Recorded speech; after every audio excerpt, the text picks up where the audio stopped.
그 녀석은 왜 지우와 타네오로 갔을까? 제2화 그곳에 사랑이 있다.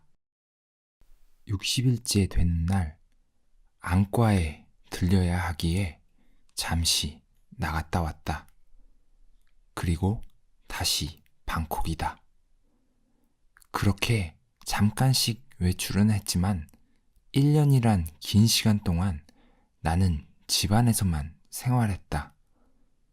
그러다 보니 남은 친구도 갈 곳도 없었다.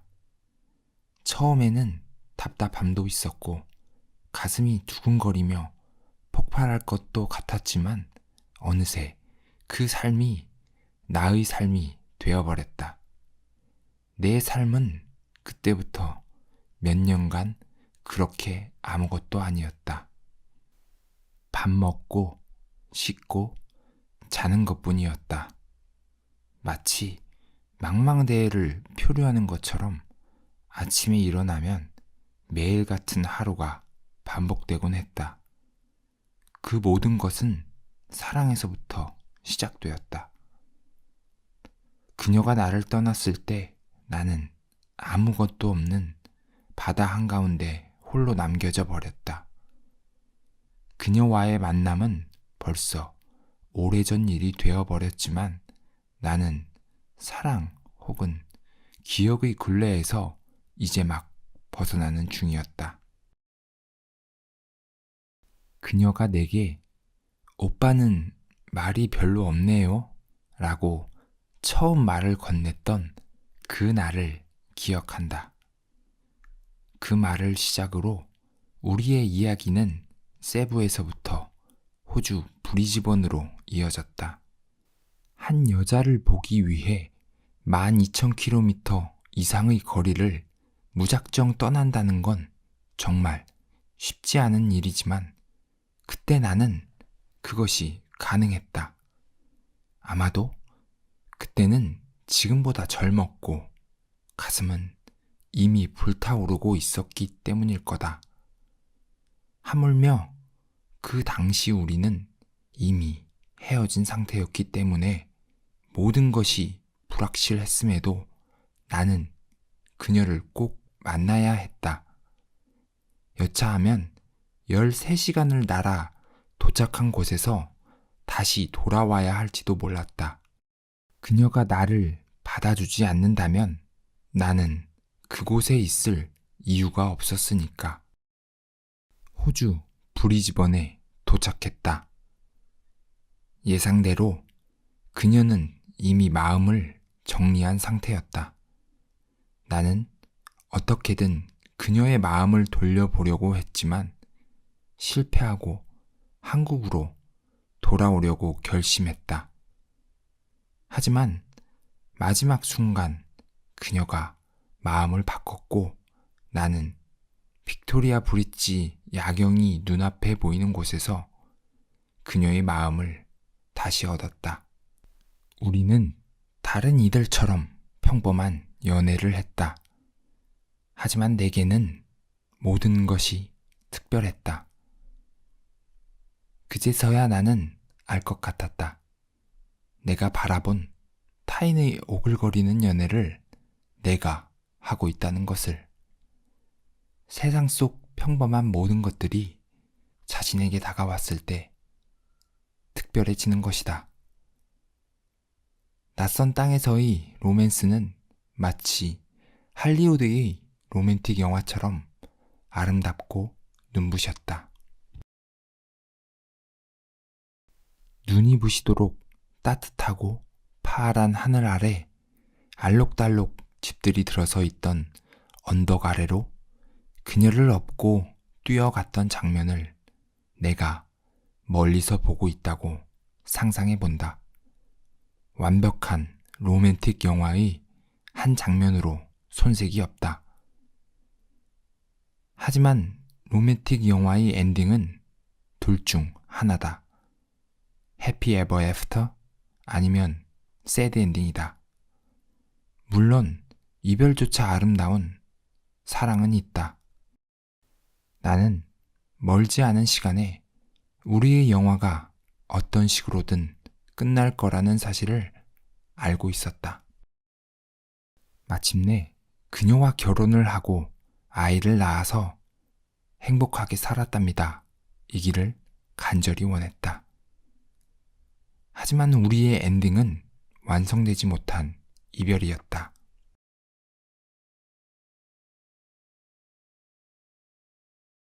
새벽녘 공항에는 사람이 많지 않았다.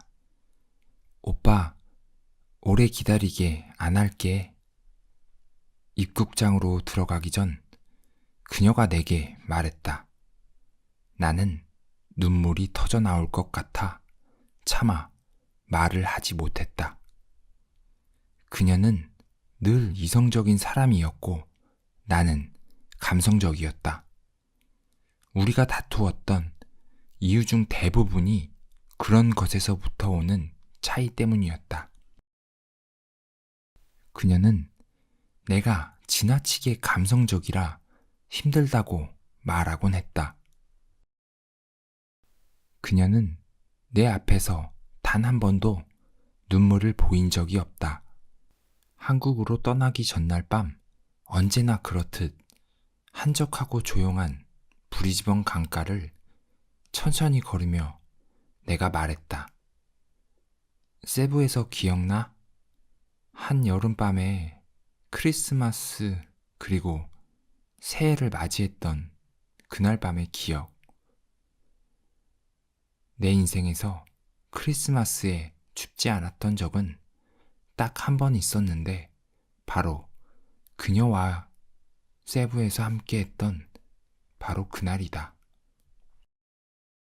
우리는 거리에 앉아 시원한 캔맥주를 나눠 마셨다. 늘 후덥지근한 세부였지만 2008년 크리스마스 밤은 너무나도 시원한 바람이 불었다. 그녀의 머리카락이 바람에 휘날렸고 그때 나는 다른 차원의 세계로 빠져들었던 것 같다. 그리고 2008년의 마지막 밤 우리는 세부에서 가장 높은 곳에 올라 도시를 내려다봤다. 12시의 종이 울리자 도시 이곳저곳에서 폭죽들이 터졌다.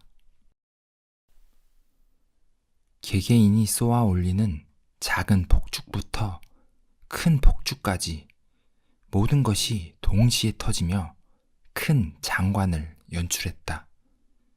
세상 그 어디에서도 볼 수 없는 순간이었다. 우리 눈앞에 그 순간이 정지한 듯 계속 남아 있었다. 나는 어떻게든 사진에 담고 싶었지만 밤이라 그런지 수동식 카메라는 너무 흔들려 도저히 찍을 수가 없었다. 안타까워 발을 동동 구리고 있는 나를 본 그녀가 내게서 카메라를 조심스레 뺏었다. 오빠, 이건 우리 가슴 속에 간직하자. 아무도 모르게. 그녀도 기억하고 있었다. 잊기에는 너무 황홀한 순간이었기 때문이다. 나는 그녀에게 그동안 힘들게 싸웠던 것들에 대해 사과했다. 마음은 늘 그렇지 않았는데 감정이 앞서다 보니 그녀를 힘들게 했다. 그 말을 하는데 또다시 눈물이 왈칵 쏟아졌다. 나는 그녀 앞에서 참 자주 우는 남자였다. 그녀의 눈은 뻘겋게 충혈됐지만 끝내 눈물을 보이지 않았다. 다시 호주. 그녀가 떠나고 나는 기다렸지만 한국으로 돌아간 그녀는 결국 돌아오지 않았다. 더욱이 힘들었던 것은 그녀가 아무런 이유조차 말하지 않고 연락을 끊어버렸기 때문이다. 나는 이유라도 듣고 싶었고 급하게 한국으로 돌아와 그녀를 찾으려고 했다. 어렴풋이 기억한 그녀의 집 주소로 향하며 문자를 남겼다. 그동안 내 전화와 문자에 답하지 않았던 그녀는 내게 문자 한 통을 보냈고 나는 돌아서야 했다. 제발 좀 꺼지라고. 내가 무얼 그리 잘못했던가? 단지 원했던 것은 속 시원한 대답이었을 뿐. 그랬으면 멋지게 돌아섰을 텐데. 새드 무비의 마지막 엔딩처럼 웃으며 보내줄 수 있었을 텐데. 그녀는 대체 왜 그랬던 걸까? 해피 엔딩도 아니고 새드 엔딩도 아니었다. 뭐 이따위 이별이 있지? 나는 아직도 그것이 궁금하다. 스티브 호킹 박사는 세상에서 가장 이해할 수 없는 미스터리한 존재는 여자라고 말했다. 그래, 좋다 이거다. 내가 싫어서 떠나간다는데 이유가 없을 수도 있지 않은가. 하지만 왜? 도대체 왜? 잠시나마 함께했던 사람에게 단 한 줄의 인사도 없이 떠나야만 한 거지? 그녀와의 마지막으로 연락한 것은 그녀가 자신의 짐을 한국으로 보내달라고 부탁했을 때다. 아주 부드러운 말투로. 내가 정말 호구 잡혔던 걸까? 젠장. 누군가 자신을 배신했다고 국민에게 선거에서 심판해 달라고 부탁하는 국가 지도자가 요즘 이슈다. 그럼 사랑의 배신자는 누구에게 심판해달라고 해야 하지? 사랑에 빠진 사람은 세상을 차단하고 다른 세계에 빠져버린다. 제3자의 입장에서 보면 여간 한심해 보이는 게 아니다.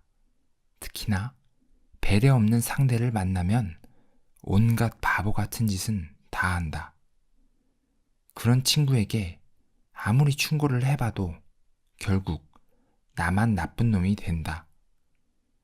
내가 비난했던 친구 녀석이 지금의 나를 보았다면 거봐, 너라고 별 수 있겠니?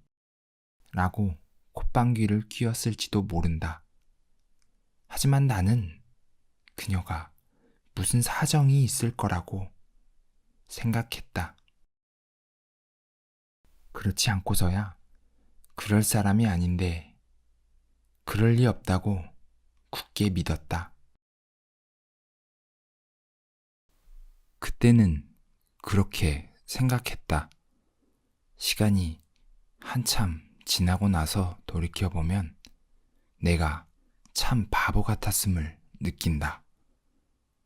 예전 광고 카피처럼 사랑은 움직이는 것이기 때문에 이해할 수 있었다. 누군가를 열렬히 사랑하다가 다른 사람에게 옮겨갈 수 있는 게 사랑이다. 아이를 낳고 오랜 시간을 함께 했다고 그 사랑을 100% 완성했다고 말할 수 없다. 사랑은 영원히 미완성이고 불완전한 존재일 뿐이다. 사실 내가 믿었던 것은 불완전한 사랑보다는 인간에 대한 믿음이었을지도 모른다. 그녀와 내가 함께한 영화 같은 장면들은 절대로 잊혀지지 않는 것이다. 그래서 사랑은 떠나가도 그 장면들은 기억 속에 남는다. 특별한 장소에서 함께한 사람들에게는 동질감 비슷한 감정이 있게 된다. 하지만 그녀는 사랑도 그리고 시간을 함께 나누었던 존재조차 부정했다. 그 사실을 나는 믿을 수 없었던 것이고 치유될 수 없는 상처를 입었다. 7년이 지난 지금 그녀에 대한 사랑은 남아있지 않기 때문에 사랑에서 오는 아픔은 사라졌다. 하지만 인간에게 당한 배신감과 상처는 아직 진행형이다. 어쩌면 영원히 사라지지 않을 것이다. 그녀를 비난하고 싶은 마음은 없다. 어디까지 일방적인 나의 기억이고 느낌이었기 때문이다. 그녀에게 그 순간은 영화처럼 달콤하고 아름답지 않았을 수도 있으니까 말이다. 사랑은 늘 일방적인 기억만을 남긴다. 그 순간은 늘 내 기억 속에 그리움이란 이름으로 기억된다. 그때가 너무 그립다. 파란 하늘을 봐도 그립고 강가에 비친 불빛들만 봐도 그립다. 하늘에 떠 있는 별빛이 가끔 보이면 타임머신을 타고 싶을 만큼 그 순간이 그립다. 파란 하늘에 떠가는 작은 비행기를 볼 때면 더더욱 그리워진다. 테라스에 앉아 비행기가 떠가는 하늘을 보고 있었다. 그녀가 내 입속에 아이스크림을 넣어주었다. 아이스크림은 순식간에 녹아버렸고 달콤한 느낌만이 입속을 맴돌았다. 그 순간 눈에서 눈물이 핑 돌았다. 모순적이게도 이 세상에서 가장 강렬한 달콤함을 느끼고 그 어떤 것보다 아름다운 하늘을 보고 있는 완벽한 순간인데 눈에서는 눈물이 주르륵 흘러내렸다. 눈부시게 파랗던 하늘 때문이었을까? 아니면 지독하게도 달콤한 아이스크림 때문이었을까? 그것도 아니라면 내일이면 떠나는 그녀를 영원히 보지 못할 거라는 두려움 때문이었을까? 그건 아마도 그때의 내가 나 자신조차 모르게 느끼고 있었던 건지도 모른다. 슬프면서 달콤한 바로 그 순간이 영원히 돌아오지 않는다는 것을, 영원히 돌아오지 않는 것에 대한 그리움이 눈치 없게도 먼저 찾아왔던 거다. 순간은 영원 속에 사라진다. 우리의 순간들은 무한한 영원 속에 빠져 깊은 잠을 청한다. 호주의 하늘은 왜 그리도 아름다웠는지 모르겠다. 남의 속도 모른 채 말이다. 사랑이 시작되고 사랑에 중독되고 사랑에 아파하는 나이를 우리는 청춘이라 부른다. 사랑을 통해서 자신을 처음 만나게 된다. 내가 처음 나를 만났던 것은 두려움과 부푼 기대를 안고 유럽 여행을 준비했던 그때로 거슬러 올라간다. 지금으로부터 딱 10년 전 이야기다. 배낭여행 정보 카페에는 동행자를 구하는 글들이 많이 올라온다. 루트가 맞으면 같이 여행하자는 것이다. 나는 여행이 처음이었고 정보도 공유할 겸 동행자를 구한다는 글을 올렸다.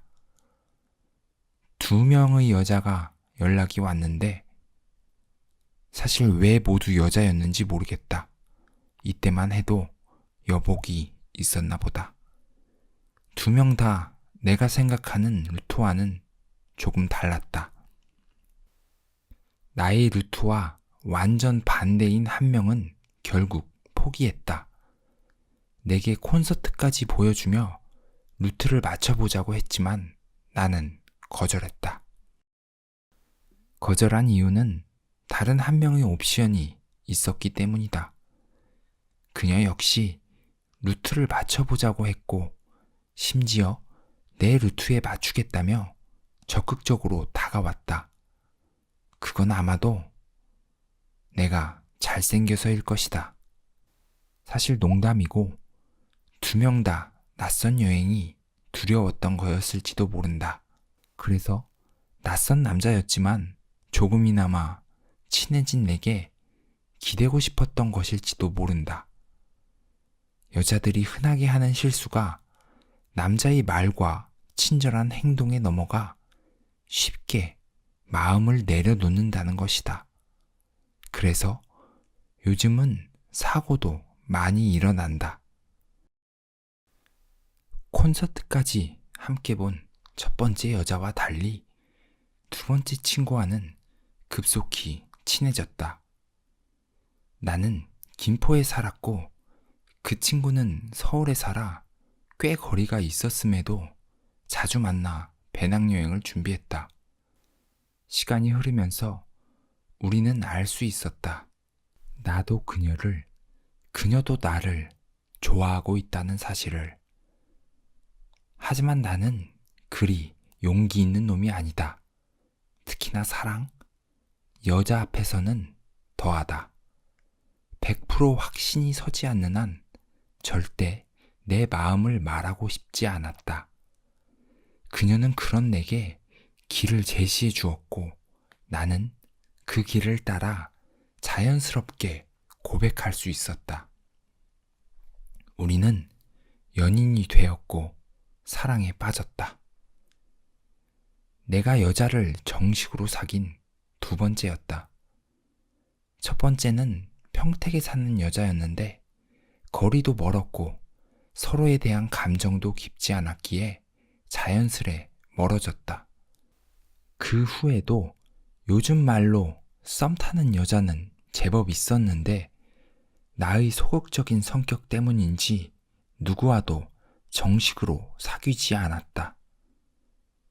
그녀와 만나고 손을 잡고 함께 영화를 보고 밥을 먹고 입을 맞추고 함께하는 모든 것들이 마치 처음 배우는 언어처럼 낯설었다.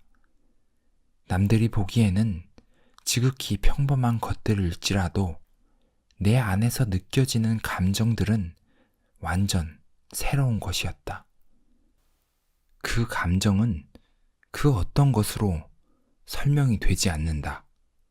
말로도, 글로도, 행동, 그 어떤 최신 컴퓨터로도 그 감정을 설명해낼 수 없다. 방법은 하나, 직접 겪어보는 것이다. 그게 사랑이었다면 그때 나는 아마도 첫 걸음마를 띈 아기였을 것이다. 일어섰다고 잘 걸을 수 있는 건 아니다. 수없이 넘어지고 넘어져야 비로소 잘 걷게 되는 것이다. 여행을 계획하고 공부한다는 것은 실제로 여행하는 것 못지않게 설레고 흥분되는 일이다. 그건 역시 여행의 일부분이라고 많은 여행자들은 말한다. 이미 여행이 시작된 거라고들 한다. 특히나 우리는 같은 공통 분모를 가지고 시작된 관계였기에 그 시간이 즐겁고 더 행복했다. 우리는 겨울에 만나 봄을 함께 지냈고 여름이 시작될 즈음 유럽으로 떠났다. 연인이 함께 간다면 반드시 헤어지게 된다는 유럽 배낭여행이다. 우리는 믿고 싶지 않았다. 사실 헤어진 수많은 연인들도 우리와 같은 마음이었을 것이다. 우리는 절대 아닐 거야. 사람이 어떤 것에 깊이 빠져 있을 때는 객관적인 판단을 할 수 없다.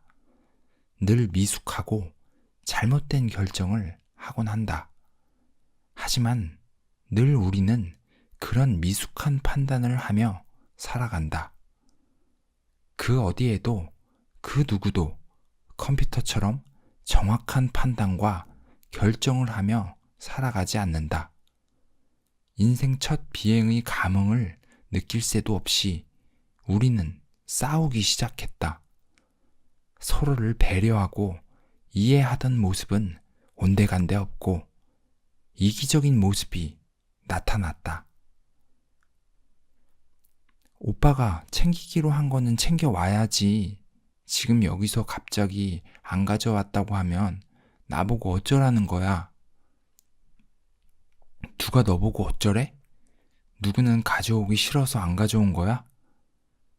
물론 처음에는 무조건 내 잘못이다 라고 했지만 그녀는 계속해서 투덜거렸다. 잠시 멈췄다가 다시 시작하고 또 다시 꺼내고 또 침묵이 이어지면 불안해서 견딜 수가 없었다. 처음에는 고개를 들지 못할 정도로 미안했지만 나중에는 화가 나기 시작했다. 내가 집에 두고 온 것은 환전해 놓은 돈이었다. 알고 있다. 혼날만 하다. 많이 설렜고 혹시나 잊은 것 없나 하는 마음에 출국 전날 한숨도 자지 못했다. 누웠다가 깨서 짐을 다시 재정리하고 또 누웠다가 다시 일어나기를 반복하다 보니 이미 새벽의 푸르스름한 하늘이 나타나기 시작한 것이다. 대체 내가 정리해준 목록은 어디다 버린 거야? 그녀가 예쁜 글씨로 순서를 매기며 적어주었지만 중간쯤 가서 다른 것이 들어가고 나오고 하다 보니 뒤죽박죽이 되어버린 것이다. 물론 제일 중요한 것을 빠뜨린 잘못은 크다. 항상 순종적이고 이해심 많은 그녀가 계속 그러는 모습이 낯설었다. 그래서 우리의 싸움은 공항에서부터 비행기 자리에 앉을 때까지 이어지고 있었다. 옆에 앉은 젊은 여자도 못마땅한지 고개를 휙 돌려 창문 밖만 내다봤다. 12시간이 걸리는 비행 시간 내내 우리는 싸웠다. 잠도 자지 않고 다른 사람들이 잘 때는 소곤거리는 작은 목소리로 싸웠다. 여행이 시작되기도 전에 우리는 이미 지쳐버린 상태였다. 띵동 하는 소리와 함께 비행기 내부의 불이 켜지고 승무원들은 옷을 갈아입고 착륙을 준비하기 시작했다. 나는 어떻게 12시간을 날아왔는지 기억조차 나지 않았다. 우리 옆자리에 앉은 여자는 니들이 제정신이야? 하는 표정을 지으며 나를 마구 노려봤다. 런던 히드로 공항에 도착했고 적절한 선에서 평화를 선택했다. 서로 너무나 지쳐 있었기에 더 이상은 싸우고 싶지 않았던 것이다. 낯선 공간에 떨어진 것도 불안한데 남북 관계처럼 변해버린 우리가 흔들리고 있었다. 차라리 진작 많이 싸워두었더라면 조금 더 편안하지 않았을까? 로맨틱한 시간이 될 거라고 믿었던 내 상상은 산산조각났다. 힘들게 짐을 끌고 들어간 게스트하우스는 세계에서 온 젊은이들로 북적거렸다. 지금이야 와우 다양한 사람들하고 교류할 수 있어서 땡큐지 할 수 있지만 그때는 그러지 못했다. 언제나 처음이란 낯설고 무섭고 두려운 것이다. 비행 내내 싸우고 큰 캐리어를 가지고 좁은 지하철을 헤매며 오다 보니 당장이라도 쓰러질 것만 같았는데 웬걸 도미토리 방에는 시끌벅적하게 떠드는 사람들로 가득했다. 여행도 해봤고 영어도 가능한 그녀는 자연스레 행동했는데 여행 완전 초보인 나는 쭈뼛거리며 서 있었다. 그녀가 먼저 비어있는 침대로 자리를 잡았다. 내게는 눈빛조차 주지 않았다. 그런 내 모습이 이상했는지 사람들이 나를 보더니 반갑지 않게 하이, 왜 거기서 서성거리냐 이 말이겠지. 사실 나 혼자였다면 이곳을 찾아오지도 못했을 것이다. 나는 잔뜩 화난 엄마를 쫓아가는 7살 아이처럼 졸졸졸 그녀만을 쫓아왔다. 철저히 무너지는 자존심. 그리고 한편으로는 그녀가 나를 두고 간다면 나는 어떻게 될까 하는 걱정에 한없이 작아지는 모습까지도. 그녀는 내게 눈길도 주지 않았지만 나는 살고자 하는 마음이었다. 내가 너무 바보같이 느껴졌지만 낯선 이곳에서 그녀마저 없다는 상상은 생각하기도 싫었다. 그때 당시 25의 남자는 그랬다. 그날 저녁 나는 침대에 완전히 쓰러져 버렸다. 긴장과 낯선 곳에서 오는 스트레스로 어지러울 지경이었다. 오빠, 나가서 저녁 먹고 야경 보러 가자. 그녀가 한층 부드러워진 목소리로 내게 말했지만 나는 도저히 몸을 일으킬 수 없었다. 그냥 오늘은 자면 안 될까? 너무 피곤하고 오늘 아니면 런던 야경 볼 시간도 없을 거야. 그랬다. 우리 스케줄에는 오늘 저녁에 런던 브릿지의 야경을 보는 것으로 예정되어 있었다. 나는 모든 게 싫고 귀찮아졌다. 그냥 한국으로 돌아가고 싶은 마음이 굴뚝 같았다.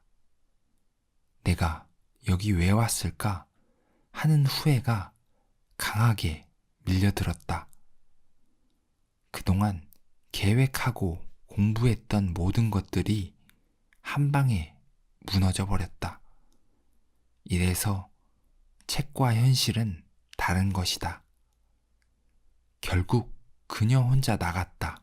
밤에 여자 혼자 내보낸다는 것은 남자친구로서 매너가 아니지만 일단 내 멘탈이 와르르 무너져 버린 상태였기에 다른 것은 생각할 여력이 없었다. 너무 피곤하고 스트레스가 심하다 보니 오히려 잠은 오지 않았다. 앞으로 석 달을 어떻게 버틸지 막막했다. 그녀의 비위를 거스르지 말고 잘 따라다녀야겠다는 생각을 했지만 괴로운 것은 변하지 않았다. 새우처럼 누워 움직이지 않고 있다 보니 몸이 스르르 땅속으로 파고 들어가는 기분이었다. 그리고 나는 잠이 들어버렸다. 첫날은 그렇게 가고 다음 날부터 우리는 영국을 여행하기 시작했다. 우리의 간극은 좀처럼 좁혀지지 않았다. 우리가 너무도 다른 사람들이란 것을 처음 알게 되는 순간이었다. 그래도 나는 그녀를 졸졸 잘 따라다녔다. 각종 기차, 숙박, 복잡한 예약과 스케줄을 그녀가 관리했고 기본적인 길 물어보기까지 모든 것을 그녀가 했다. 나는 그저 그림자일 뿐이었다. 모든 것은 내가 할 수 없는 것들이었고 나는 자괴감에 빠질 수밖에 없었다. 남자, 오빠, 그리고 남자친구는 없고 그저 다 큰 바보 하나뿐이었다. 마침내 올 것이 오고 말았다. 프랑스로 떠나기 전날 밤 그녀는 나와 진지하게 이야기하고 싶다고 했다. 순간 가슴이 덜컥 내려앉았고 짧은 시간 동안 5만 가지 생각이 들었다.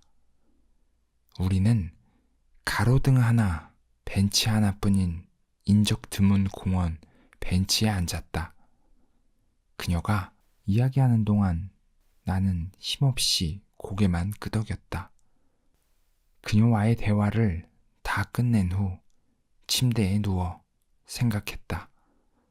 일단 최악은 면했다.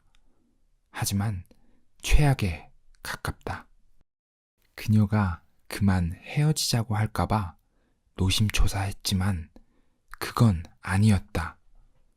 하지만 내게는 헤어짐과 견줄 만한 일이었다. 오빠, 우리가 연인으로는 잘 맞지만 여행 동반자로는 아직 잘 맞지 않는다는 거 알고 있지? 그래서 말인데 우리 따로 여행하자.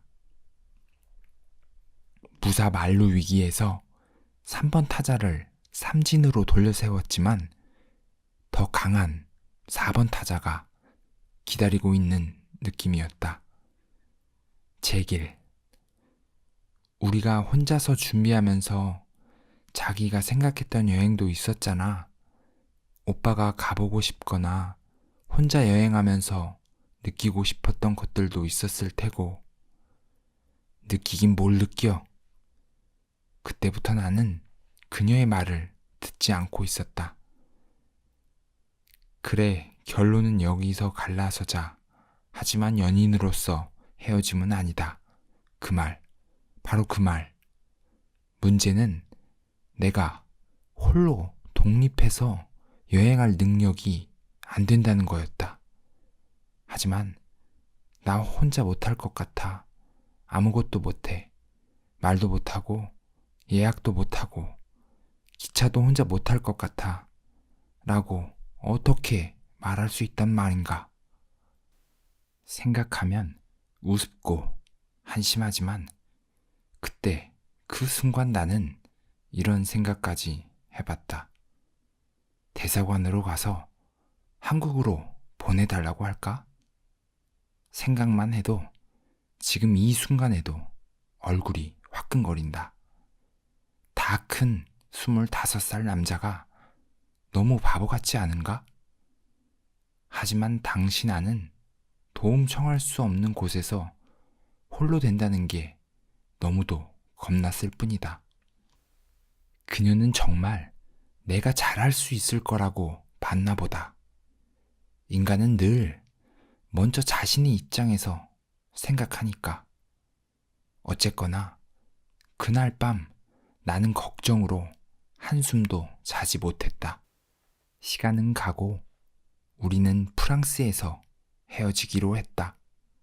시간이 갈수록 초조해졌고 그녀에게 손이 발이 되도록 빌며 나를 버리지 말라고 애원하고 싶었지만 그것은 죽는 것만도 못한 일이라는 생각이 들어 포기했다. 오빠, 여행 잘하고 부다페스트에서 다시 만나자. 잘 올 수 있지? 그럼. 근데 그녀가 울기 시작했다. 나는 걱정되는 앞날에 슬플 겨를이 없었는데 그녀의 눈물을 보자 갑자기 이상한 기분이 들었다. 사실 이별의 이 공허한 마음이 처음 싹 텄던 건 이때부터가 아니었나 싶다. 같은 공간에서 현재의 시간을 나누던 사람이 사라진다는 기분이 여간 이상한 게 아니었다. 마치 다른 시공간으로 사라져버리는 느낌이랄까? 그제서야 그녀가 나의 여자친구로 보였다. 지금까지는 나를 어디론가 데려가주는 가이드 느낌이었다면 말이다. 나는 그녀를 꼭 안아줬다. 항상 조심해. 돈은 잘 넣었어? 여권은? 누가 누굴 걱정하는 건지. 초췌한 얼굴 위로 흘러내리는 그녀의 눈물. 그 모습에 미치도록 가슴이 아팠다. 내 여자 하나 지켜주지 못한 남자가 남자인가? 내가 너무 부족해서 이런 일을 만든 것 같아 마음이 썩 좋지 않았다. 나는 발걸음을 옮겼다. 그리고 혼자가 되었다. 내가 그녀와의 약속 장소로 갈 수 있을까? 물론 당장 눈앞의 일들도 문제지만 한국으로 돌아간다고 해도 그녀와 만남을 지속할 수 있을지 알 수 없었다. 그녀는 내게 이미 많은 실망을 했을 테니까 말이다. 남자로서 목에 칼이 들어와도 보이지 말아야 할 것들을 보였으니까. 유럽 여행을 준비하면서 몇 권의 여행 가이드 서적과 다른 선배 여행자들의 여행기를 섭렵했기에 이론은 빠삭하게 알고 있었다. 단지 대범하지 못한 성격과 누군가에게 기대었다가 반강제적으로 튕겨져 나왔으니 그저 멍할 뿐이다. 나는 멍하니 아무런 목적의식 없이 그저 길을 걸었다. 너무도 낯선 길을, 그리고 쇼윈도에 비친 나조차도 낯선이가. 인간은 적응하는 동물이라고 하지 않았던가? 긴장감을 내려두고 현재의 상황에 집중했다. 솔직히 말하자면 순간순간 패닉에 빠질 위기도 있었다. 한국 사람의 모습이 보일 때면 나 좀 도와달라며 바지가랑이라도 붙잡고 애원하고 싶은 심정이었다. 그 당시의 나의 모습은 사실 영원한 비밀로 묻고 살아가고 싶지만 혹시라도 나와 같은 사람이 있다면 용기를 주고 싶은 마음이다. 무너지지만 않는다면, 마지막 안간힘을 다해 서 있기라도 한다면 인간은 결국 적응하게 된다.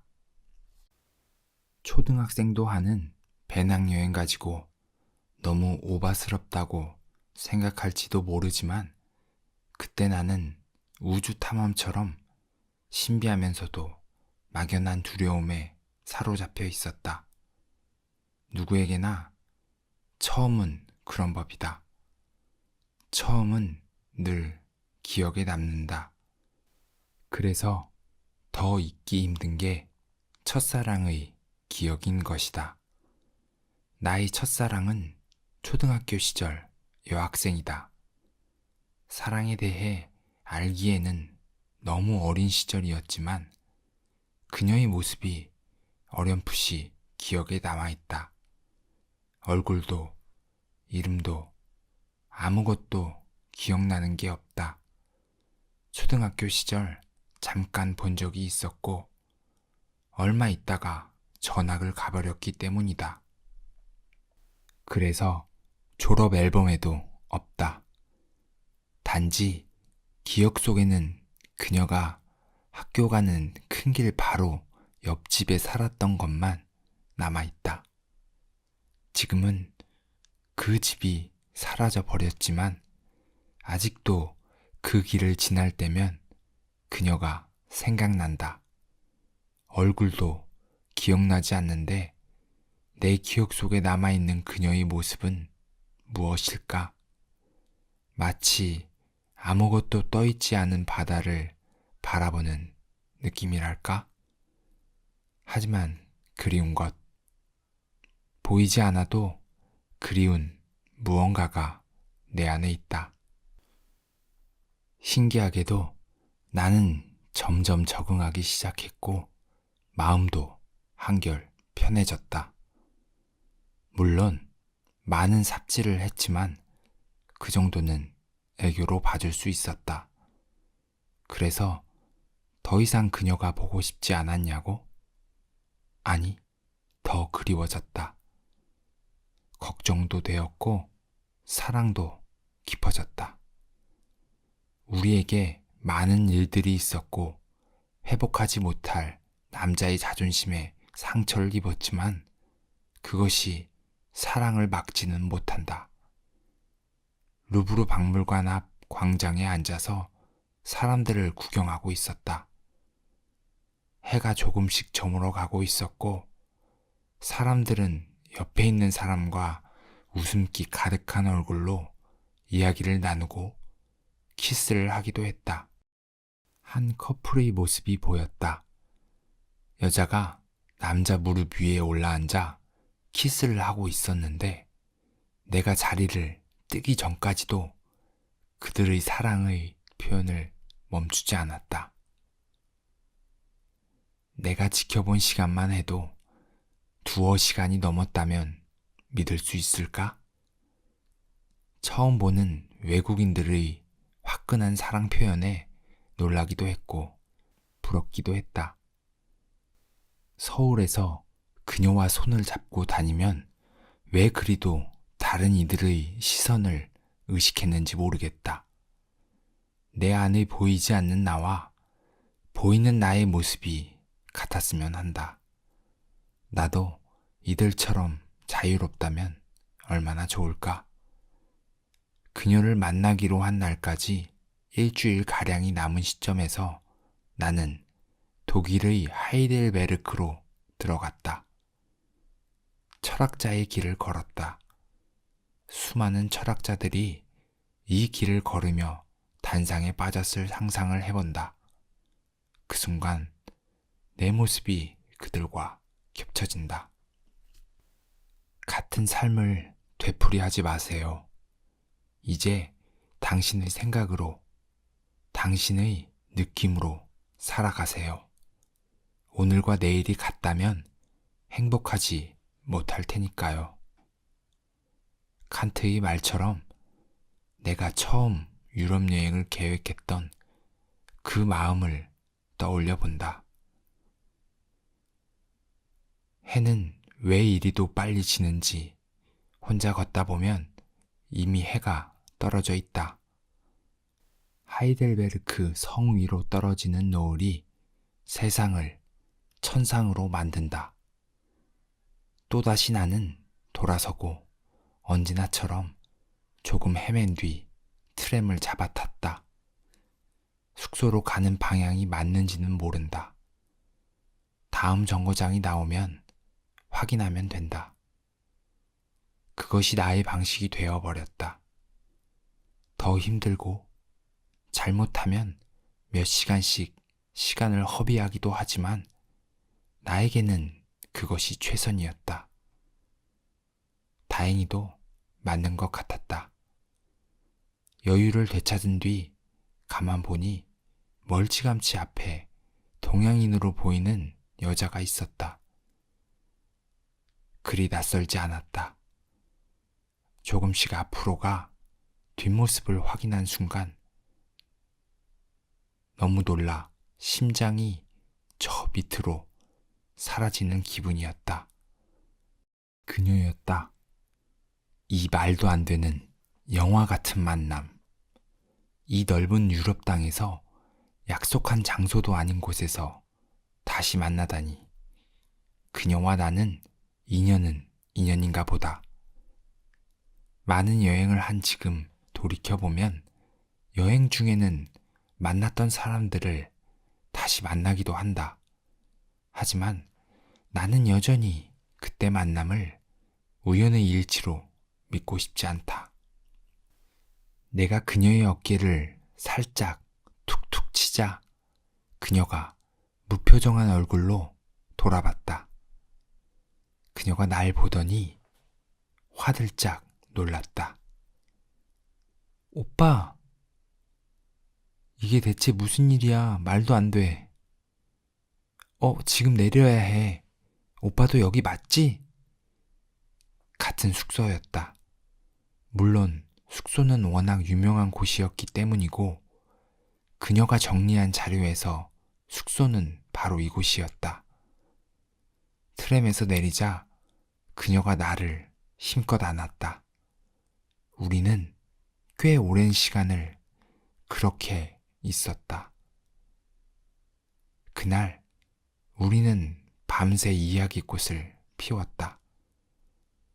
영국에서 헤어졌을 때와는 완벽히 다른 느낌으로 서로에 대한 감정들을 솔직하게 다 보여줬다. 루브르 박물관 앞에서 본 외국 커플처럼 우리는 자신의 감정에 솔직해졌다. 몇 주 만에 우리는 변해 있었다. 아니, 어쩌면 변한 것이 아니라 우리 안에서 잠자고 있던 다른 면을 끄집어낸 걸지도 모른다. 그녀와 나 사이에 보이지 않는 벽이 있다고 생각했었는데 그 벽이 허물어진 것이다. 밤이 깊어가도록 우리는 맑은 별빛 아래 사랑스러운 눈빛으로 서로를 응시했다. 깊은 밤하늘에서 별똥별 하나가 어딘가로 떨어져 나갔다. 그리고 잠시 후 별들이 우수수하고 떨어지고 있었다. 지금 내게는 그 순간이 현실적으로 다가오지 않는다. 마치 내가 만들어낸 환상 같다. 영화라면 딱 여기서 끝내면 아름다운 엔딩으로 끝날 것이다. 지극히도 현실적인 것은 유럽 여행 후 우리였다. 우리는 커플에게 그렇게 위험하다는 유럽 여행을 무사히 다녀왔지만 1년 후 헤어졌다. 로맨틱 영화라면 별똥별이 우수수하고 떨어지고 서로의 눈을 바라보고 있었다 하고 끝이 나겠지만 우리의 끝은 그다지 좋지 못했다. 그녀는 다른 이에게 떠났다. 나 때문에 힘들어서 떠난다는 잔인한 말을 남기고 말이다. 그것이 우리의 마지막이었다. 내 인생 처음으로 누군가를 보내고 울었던 날이다. 그것도 처음 느껴보는 감정이었다. 왜 내가 이 여자 때문에 슬픈 거지? 하지만 슬펐다. 가슴이 저리게 아팠다. 정확한 이유도 모른 채. 오랜 시간이 흐른 뒤 내가 아팠던 이유를 조금이나마 알 것 같다. 그렇게 내게 많은 것들의 첫 경험을 선물해준 그녀와의 시간은 끝났다.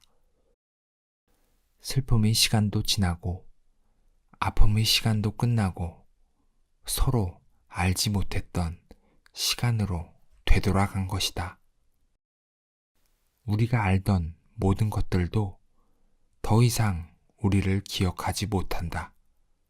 아무것도 남아있는 건 없다. 적어도 내게는 그 사실상 첫 번째 사랑이 그랬다. 누구에게나 사랑은 있었을 테고 사랑이 있었다면 헤어짐도 자연스레 따라오기 마련이다. 문제는 이 자연스러운 것을 자연스럽게 받아들이지 못하는 것에 있다. 하지만 그것 또한 역시 사랑이다.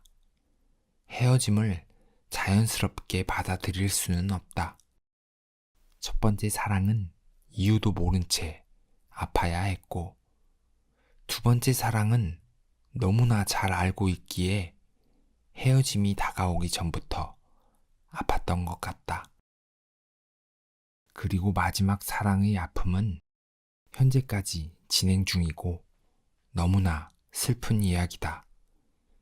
모든 것이 슬프고 처참하게 막을 내렸다.